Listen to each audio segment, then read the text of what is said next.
Jacques aperçoit soudain un vieil homme devant la voiture. Il demande à son compagnon de braquer d'urgence pour l'éviter. Une fois le véhicule arrêté, ils descendent tous précipitamment pour vérifier, mais découvrent que le vieil homme gît déjà au sol. Pourtant, Eddie affirme catégoriquement ne pas l'avoir percuté. Soudain, le vieillard se retourne et attaque Eddie. Cette agression enflamme instantanément la colère des étudiants. Ce qu'ils ignorent, c'est que ce vieil homme n'est qu'un appât. Ceux qui veulent vraiment leur mort sont ces créatures hideuses postées sur la colline. Au moment où les monstres s'apprêtent à passer à l'action, une voiture de police arrive opportunément. L'agent stoppe d'abord la violence, puis embarque tout le monde dans le véhicule. Les créatures, voyant le vieil homme emmené, s'agitent, mais celui-ci les apaise d'un simple regard. La policière Anna décide d'aller chercher une dépanneuse et ordonne à son collègue de l'attendre sur place. C'est exactement l'occasion qu'attendaient les monstres. À peine Anna partie, les créatures dévalent la pente. Le policier les remarque et leur ordonne de s'arrêter, mais elles n'en ont cure et lui décochent des flèches. Blessé, le policier tente de riposter, mais les monstres l'ont déjà rejoint. L'un d'eux brandit son couteau, lui tranche l'oreille d'un coup sec, la fourre dans sa bouche, puis, sous le regard terrifié du policier, l'achève d'un coup de lame. Retour au commissariat. Eddie, par loyauté envers ses amis, endosse toute la responsabilité. Anna, ne voulant pas leur compliquer la vie,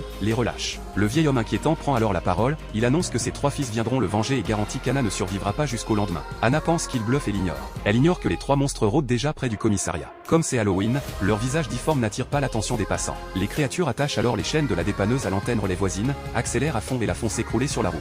Ils se dirigent ensuite vers la centrale électrique de la ville, cisaillent les chaînes du portail et s'infiltrent. Un gardien les repère et s'apprête à les chasser. Dehors, ils découvrent qu'ils sont en train de saccager sauvagement les installations. À sa vue, les monstres se ruent sur lui sans hésitation. Ils ne lui laissent aucune chance d'appeler à l'aide, préférant le torturer méthodiquement. Dans des hurlements déchirants, le gardien devient un instrument pour détruire les transformateurs. Rapidement, tout le réseau électrique de la ville s'effondre. Le vieillard éclate alors d'un rire arrogant. Anna se souvient de ses paroles, serait-ce vraiment ses enfants venus le libérer? Pendant ce temps, Jacques, le compagnon d'Eddie, a déjà été capturé par les 3 monstres. Ils attachent ses jambes avec des cordes pour les maintenir droites, sortent 3 marteaux et les abattent violemment sur ses jambes. Ils jettent ensuite Jacques devant le commissariat. Entendant les cris, Anna sort vérifier. Les 3 créatures, sous les yeux de la policière, écrasent Jacques avec leur véhicule. Anna comprend instantanément, le vieil homme disait vrai. Face à cette situation exceptionnelle, elle libère immédiatement Eddie pour qu'il l'aide et distribue des armes à tous ceux présents dans le commissariat pour se défendre. Ce film s'appelle Astérisque détour mortel astérisque. Pour des raisons de droit d'auteur, je m'arrête ici. Le film original est encore plus captivant.